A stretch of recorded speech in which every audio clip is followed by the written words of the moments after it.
Today, we'll walk you through how to switch from a wired USB connection to a wireless Bluetooth connection, making diagnostics more flexible and convenient. Switching to a Bluetooth connection is simple, and it's especially useful when you're working in the shop and want to avoid cables. Here's how to do it. First, open the Jaltest software.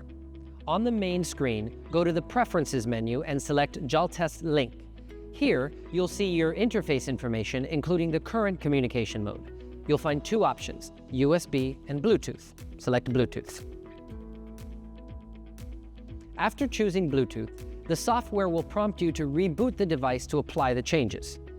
Disconnect your Jaltest Link from power, wait about 10 seconds, and plug it back in.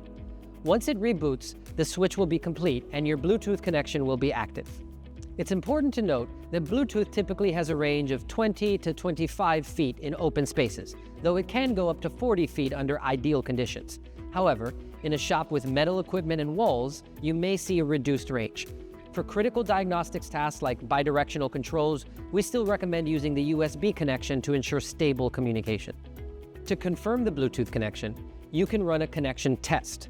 This test will show the voltage levels, typically 12 or 24 volts depending on the vehicle, and check for communication errors.